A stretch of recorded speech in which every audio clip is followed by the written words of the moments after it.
भारत के रक्षा मंत्री राजनाथ सिंह अपने एक दिवसीय दौरे पर आज झारखंड पहुंचे। रक्षा मंत्री राजनाथ सिंह ने झारखंड के इटखोरी से लोकसभा चुनाव का शंखनाद किया। वहीं उन्होंने रांची में बीजेपी के प्रदेश स्तरीय वरिष्ठ नेताओं के साथ लोकसभा से जुड़े क्लस्टर बैठक में हिस्सा लिया। इस बैठक में रांची, खूंटी और लोहरदगा लोकसभा विधानसभा कोर कमेटी एवं लोकसभा प्रबंधन समिति से जुड़े कार्यकर्ता भी सम्मिलित रहे। रक्षा मंत्री ने बैठक में अपने संबोधन के माध्यम से केंद्रीय नेतृत्व के माध्यम से किए गए झारखंड में जनहित के कार्यों के विषय में बताया और साथ ही कार्यकर्ताओं को लोकसभा चुनाव को लेकर जन जन तक पहुंचाने के लिए प्रोत्साहित भी किया।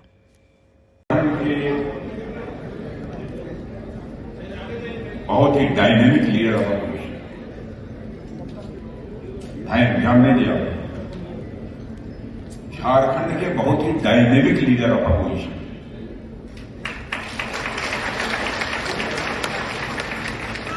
श्री अमर कुमार बावली, प्रदेश के उपाध्यक्ष श्री बालमुकुंद जी शाह, श्री मनोज सिंह जी प्रदेश महामंत्री, श्री दीपक प्रकाश जी सांसद, चल गया था, वर्तमान के भी सांसद, और मेरी बात सच हो तो ताली बजाइएगा, आगे के लिए के भी सांसद,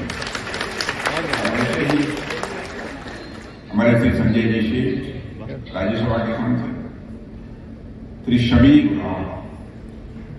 उरांव को आज बोलते हुए पहली बार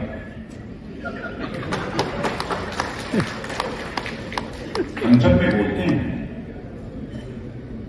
लेकिन चूंकि हर समय हमारी उपस्थिति संसद में नहीं रहती, डिप्टी लीडर नहीं है लोकसभा का, लेकिन आज बहुत गंभीरता कर सामान्यतः जब कोई बोलता है तो मैं अपना मस्तिष्क केंद्रित करके बोलने वाले हर वाक्य बहुत ही गंभीरता से सुनता हूं। समीर राव जी आज बोले और हमारे मित्र, लंबे समय से हम लोगों ने झारखंड में काम किया है, ऐसे श्री रविंद्र कुमार जी राय, और यहां मौजूद हमारे सभी कार्यकर्ता बहनों एवं भाइयों, आप सब लोगों ने लंबे अरसे के बाद में रांची आया। रांची में लंबे समय तक पहले मैं रुका हूं।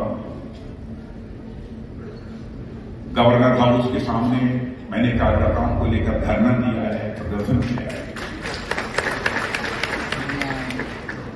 और पूरे रांची, क्या पूरे झारखंड के कोई जनपद, लेकिन साम्यवादी विचारधारा की प्रासंगिकता पूरी तरह से भारत की राजनीति से, क्या दुनिया की राजनीति से समाप्त हो चुकी।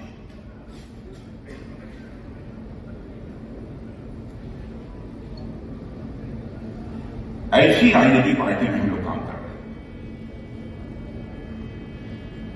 और मैं कभी कभी देखता हूं कि आपस में ही खींचतान होने लगती राजनीतिक क्षेत्र में। बहन भाइयों, हमसे किसी ने खींचतान किया होगा, मैंने कभी खींचतान नहीं किया, मैं दावे बता सकता।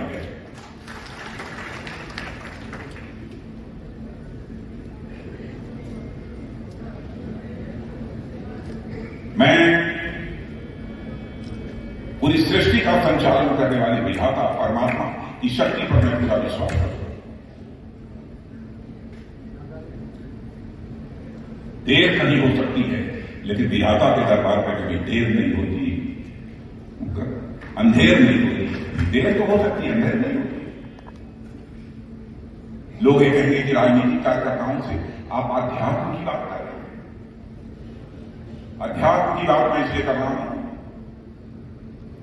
वही कार्यकर्ता श्रेष्ठ होता है, वही कार्यकर्ता अपने जीवन में ऊंचाइयों को हासिल करता है जिसका मन बड़ा होता है। आगे अटल बिहारी वाजपेयी जी कहा करते, छोटे मन से कोई बड़ा नहीं हो सकता, टूटे मन से कोई खड़ा नहीं हो सकता। कार्यकर्ता बहनों भाइयों, किसी भी सूरत में अपना मन मत टूटने देना, मैं यह आपकी बात करते हैं।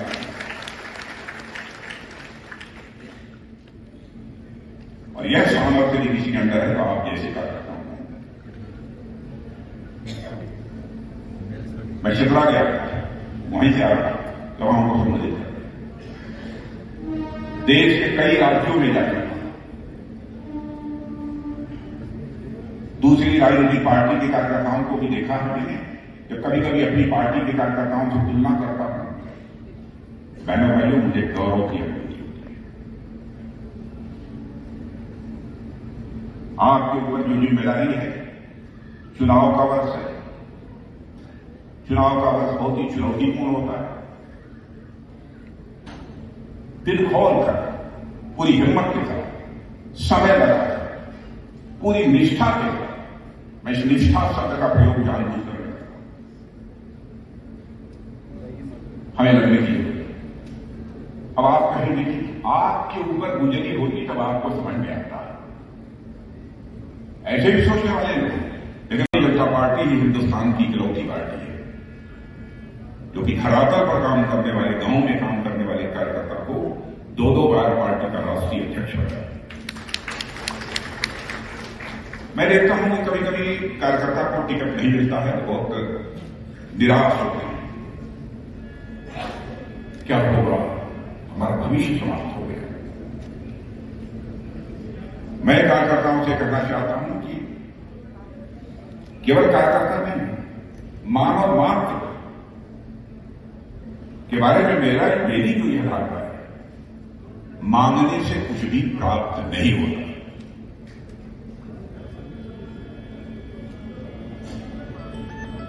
जो होना है वह होकर रहेगा। गीता में भगवान कृष्ण ने कहा है, कर्मणे वायुवायुवायुष्मां सहिष्णुता। ऐसे ही नहीं कहा, जो हम कहते हैं वो हम करते हैं। हमारी कथनी और करनी में कोई अंतर नहीं आया। मैं याद दिलाना चाहता हूं 1951 में जनसंघ का चुनावी घोषणा पत्र था करने के, उस समय जो हम लोगों ने कहा, बाद में भी हम लोग बराबर हर 5 साल के बाद अपने चुनावी घोषणा पत्र में वही सब सारी बातें करते चले आए। लोग ये कहते थे कि जनसंघी, ये भाजपा के बराबर वादे करते हैं, कुछ करेंगे तो नहीं, लेकिन हम लोग बराबर कहते हैं हाँ ये हमारे लिए क्या करते हैं। यदि जिस दिन ये संसद में स्पष्ट बहुमत मिल जाएगा, हम इसको प्रभावी तरीके से लागू करेंगे। मैं याद दिलाना चाहता हूं आपको धारा 370 की बात हम बोलेंगे। आपने देखा संसद में बहुमत मिल गया, चुटकी बजाकर हम लोगों ने धारा 370 को समाप्त कर दिया और आज जम्मू कश्मीर का वही स्टेटस है जो हिंदुस्तान के अन्य राज्यों में स्टेटस।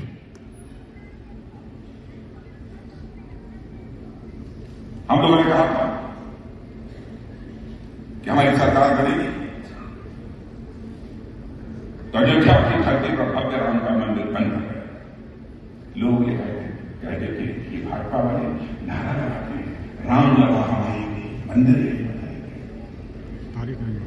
लेकिन इतना धोखा देते हैं लोग, राम लगा हमारे मंदिर नहीं बनाएंगे, तारीख नहीं बनाएंगे। मैंने भाई वो तारीख आ गई भाई, रामलला की प्राण प्रतिष्ठा हो गई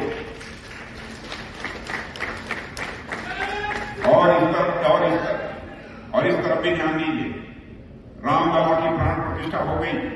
रामलला कुटिया से निकलकर महल में आ चुके हैं। यह भारत में राम राज्य आने का संकेत हो चुका है मेरे भाइयों।